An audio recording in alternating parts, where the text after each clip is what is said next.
Okay, mabilisan lang na discussion since hanggang 9 lang tayo. Okay? So for our next proper lesson, we have the earth materials and processes. Okay? So start with the contents. We have minerals and rocks, mineral resources, energy resources, water resources, and soil resources. So ito yung magiging lesson natin for this whole week or week 2 lesson. Okay? So unahin natin si minerals and rocks. Next slide po. Okay, so next slide na, teach. Okay, so unahin natin kung ano nga ba si rock or ano si rock. Okay, so a rock is a solid collection of minerals, and there are 3 main types of rock, classified by how they are sourced and formed. So we have sedimentary, igneous, and metamorphic. Next slide, teach. Okay, so on this slide, this slide show the rock cycle. So as you can see, from volcanic activity, we have the igneous rock down to sedimentary rock and the metamorphic rock, or the under this is the metamorphism. Okay, so para mas maintindihan natin tong diagram, or this diagram shows how the earth is dynamic system. All of its parts are connected to each other, and changes in one part produce a change in one another, resulting in a continuous cycle throughout the geological time. Okay, so to understand this cycle, we're going to discuss one by one from sedimentary to igneous rock and metamorphic. Okay, so next slide po. Okay, so unahin natin si sedimentary rock. When we say sedimentary rocks, it is recycled rocks formed by the deposition of fragments of material or a sediment that have been eroded and weathered from other parent rocks. Okay, so they consist they often consist of sand, pebbles, minerals, and mud that had been removed from the land by erosion and carried by rivers or blown by the wind and eventually deposited. Okay, so that is for sedimentary rocks. Sediments are usually deposited in seas and lakes, but they can also accumulate in desert environment. They are often deposited in layers known as strata. So that is for sedimentary rock. As the layers accumulate one on top of another, they become buried underneath younger sediments, and they become compressed into solid rocks. So that is how sedimentary rock is formed. Okay, so next slide po. So for sedimentary rock, okay, so towards the top of the picture, there is a layer of sedimentary rock made up of sand and pebbles known as conglomerate. Okay, so this deposited between finer grain, and that is made up of smaller fragments rock. So as you can see sa background picture, kikita kayong pebbles and sand. So that is a example of sedimentary rock. Okay, so it is made up of sand and pebbles. Okay, so some sedimentary rocks are made of or made from sediments or deposits from the seafloor that consist almost of the shell fragments of the Dead Sea creatures. So pag sinabi natin these sediments is composed of Dead Sea creatures, it is the limestone. Okay, so aside from conglomerate, which is a layer of or made up of sand and pebbles, si limestone naman, siya ay consist ng seashell or dead creatures. While on other case, accumulation of large amount of dead plants materials may also produce a sedimentary rock. But it will take over millions of years bago siya ma-form into sedimentary rock. Okay? So, yung galing naman sa dead plants materials ay it will turn into coal. Okay, so it is another type of sedimentary rock. Again, pag conglomerate, it is made up of sand and pebbles, while limestone, it is made up of Dead Sea creatures. And when we say coal, it is the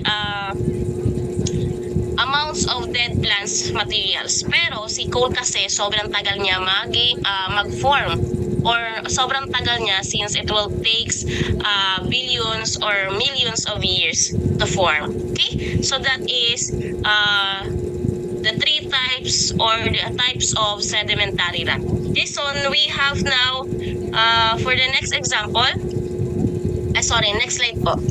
Okay, so sedimentary rocks are formed on or near the Earth's surface. So the most important geological processes that leads to creation of sedimentary rocks are the five. Okay, so kung ano yung nakikita nyo sa slide, that is the five most important geological processes to form a sedimentary rock. Okay, so we have first the erosion, second, weathering, third, dissolution, fourth, precipitation, and fifth, lithification. Okay, so unahin natin si erosion and weathering. Okay, so erosion and weathering, it includes the effects of wind and rain, and they transform boulders and even mountains into sediments such as sand and mud. So isa sa reason kung bakit nagkakaroon ng sedimentary rock ay dahil sa erosion and weathering. Okay? Then we have now the dissolution. So dissolution is a form of weathering which is a chemical weathering. With this process, water is slightly acidic, slowly wears off stone. So si dissolution daw, ito yung isang klase ng weathering which is chemical weathering. So these three creates new raw materials for new sedimentary rock. Okay, so si erosion, si weathering, and dissolution, silang silang tatlo ang nag-create ng raw materials for new sedimentary rock. Okay, then for precipitation and lithification, ito naman yung process that build new rocks or minerals. Okay? So, precipitation, or when we say precipitation, it is the formation of rocks and minerals from chemicals that precipitate from water. Okay? Then, for lithification, it is the process by which clay, sand, and other sediments on the bottom of the ocean or other bodies of water are slowly compact into rocks from the way of overlying sediments. Okay, so that is the five important geological processes to form a sedimentary rocks. Okay, so we have erosion, weathering, dissolution, precipitation, and lithification. Okay, nakakasunod pa ba? Nakakasunod pa ba? Kindly type 1.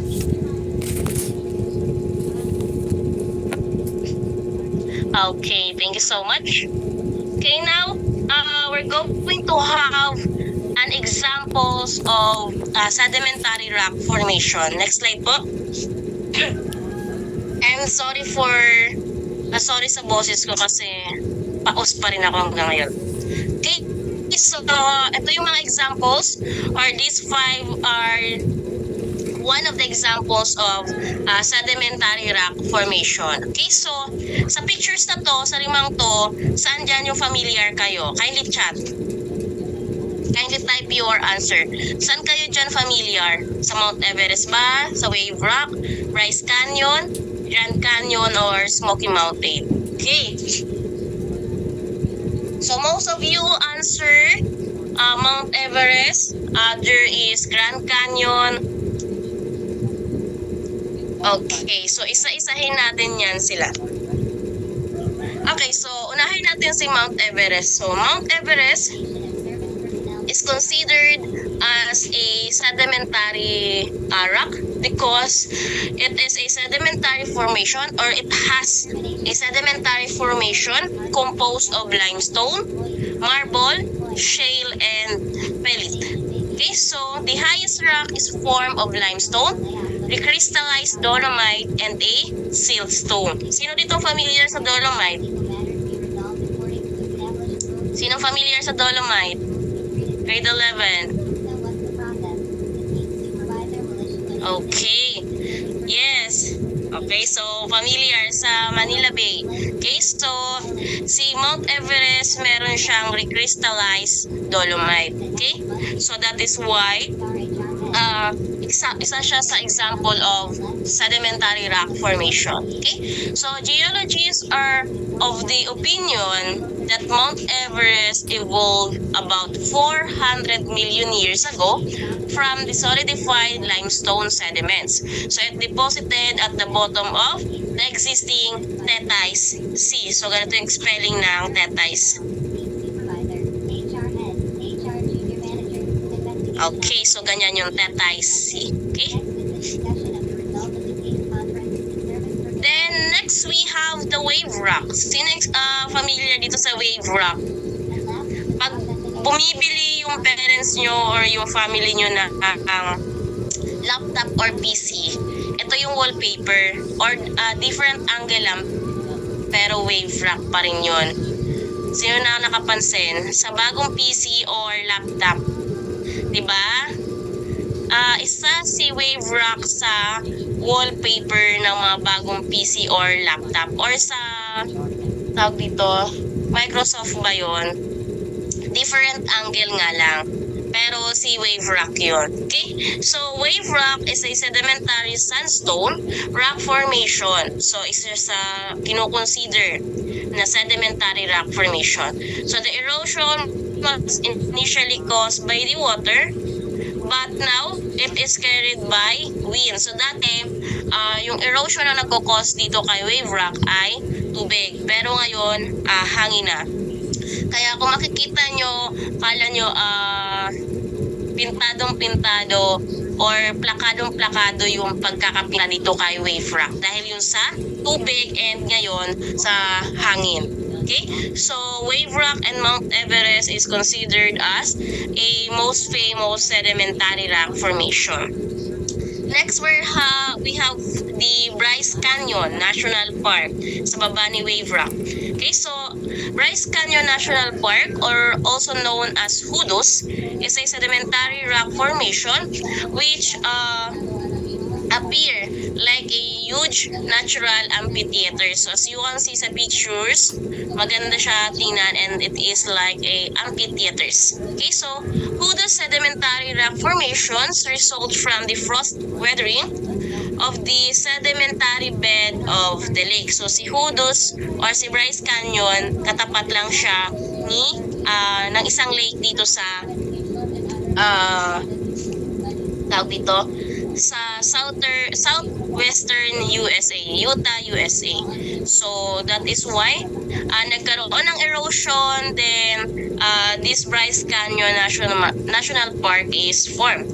Okay, so Bryce sedimentary rocks are of white, orange, and red colors which add to the attraction. So as you can see sa picture, hindi siya filtered, but the color or the original colors of this national park is white, orange, and red. And konting trivia lang din, itong lupang to nabili ni Sir Bryce sa pinakamurang halaga, and now naging national park siya. Okay, so isa siya sa mga binibisita ng mga turista sa Arizona, USA. Okay? Now, we're going to have sa Utah, USA pala.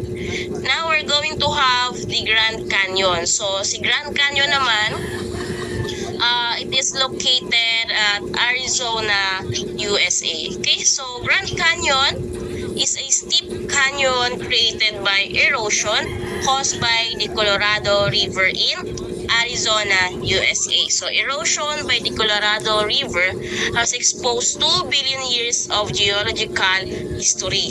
And each layer reveals the story of thousands of years of erosion and sedimentation. Okay, so sobrang tagal or sa tagal na ng patuloy na pagkakaroon ng erosion and this Grand Canyon marami na siyang or na marami nang nakitang sedimentary rock formation or sedimentary rocks ang mga geologists because of the erosion of Colorado River. Okay, so as you can see yung parang may form ng river dito sa Grand Canyon. Ayan yun. Okay. Then, we have the last, which is the Great Smoky Mountains. So, as you can see sa picture, yung nasa gitna, para siyang may fog. Kaya siya tinawag na Great Smoky Mountains. Okay, so, most of the Smoky Mountains are sedimentary formation composed of clay, silt, sand, gravel, and calcium carbonate. Okay, so that is why si Great Smoky Mountain ay considered as one of the sedimentary rock formation. Actually, marami pang ibang example ng sedimentary rock formation na kilala sa buong mundo, but kinuha ko lang ay 5. Okay? So if you're going to have a research about this topic, makikita nyo yung iba pang example. Okay, next slide po. Ang goal natin dito ay matapos tong 3 types of rocks. Okay, so now we have the igneous rock. Okay, so igneous rock are formed by the cooling of a very hot molten material called magma, which originate deep inside the earth. So saan makikita si magma? Grade 11. Kindly chat your answer. Okay, class president or class officers, yung mga nagre-recite po sa chat, kindly take down notes. Okay, so magma, it is from the volcano. Okay? Okay. Then there are 2 categories of igneous rock, which is the extrusive and intrusive. Okay, so next slide po para malaman natin kung sino tong extrusive and intrusive. Okay, so pag sinabing extrusive, saan siya? Based on the picture, si extrusive ay nasa labas. Okay, very good Rome from judges. While intrusive, siya ay how about intrusive? Yes, nasa loob. Okay, so the basic term para mas mabilis matandaan si igneous rock or extrusive igneous rock, siya ay nasa labas or lumabas. While intrusive igneous rock, siya ay nasa loob. Okay? So extrusive rock are formed on the surface of the earth from lava, so which is magma that has emerged from underground.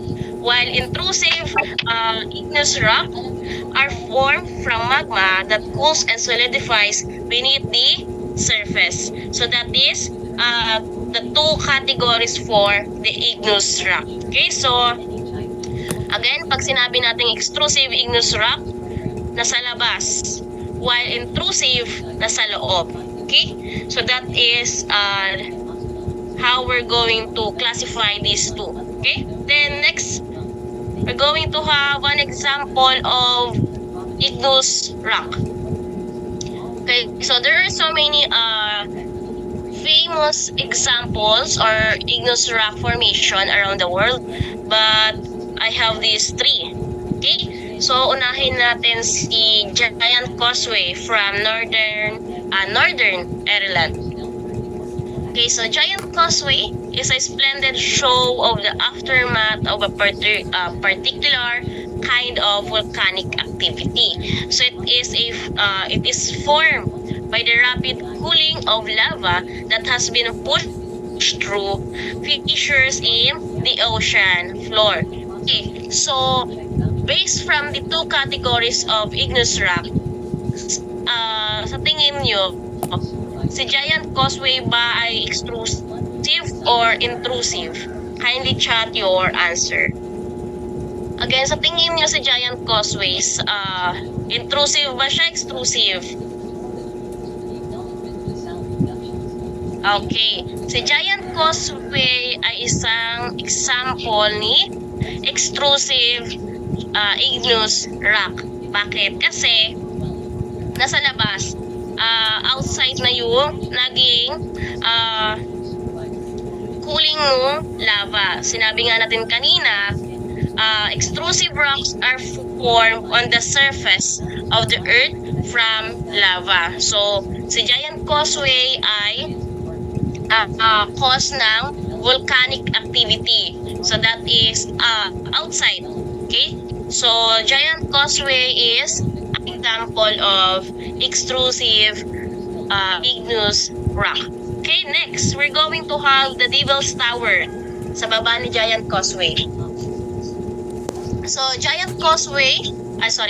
Devil's Tower is located at Wyoming, USA. So, the formation of this giant structure is still debatable, but most geologists consider it to be an igneous intrusion, a formation created by the underground cooling and condensing of magma. So, bakit siya until now is debatable or under debate?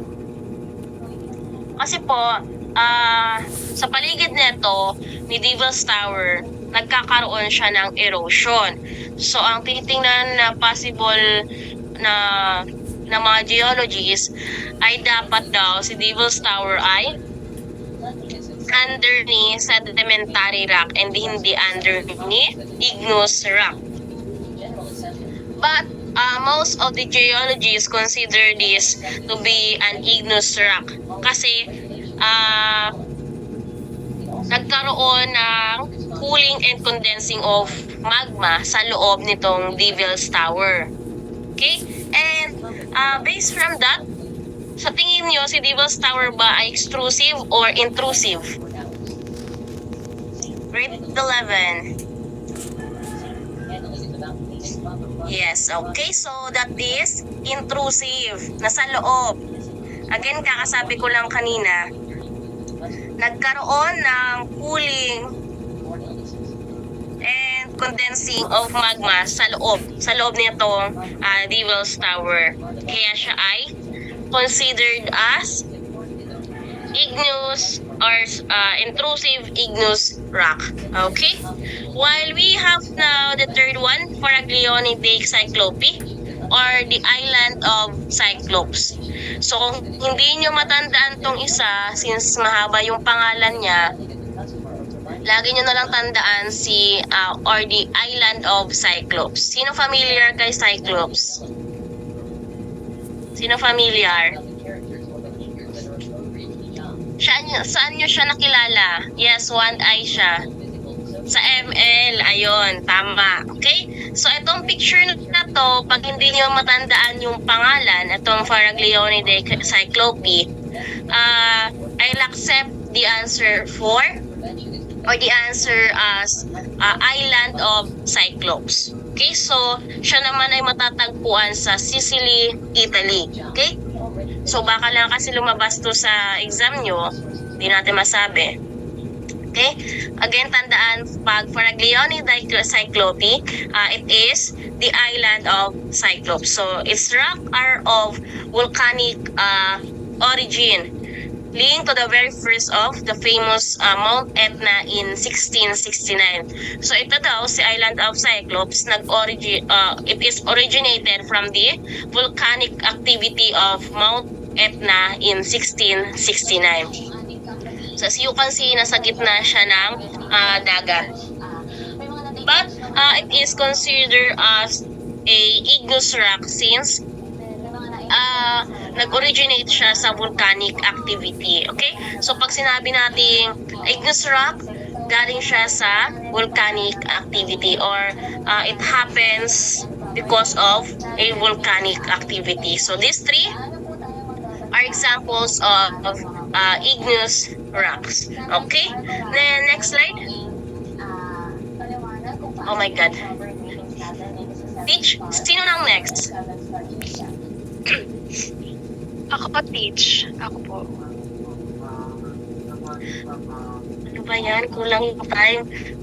Okay, so grade 11, hindi natin matatapos yung discussion since it is 9 a.m. And shortened lang yung time nyo ngayon. Okay, so don't worry, i-upload ko naman to sa G Drive mamaya. Okay, so that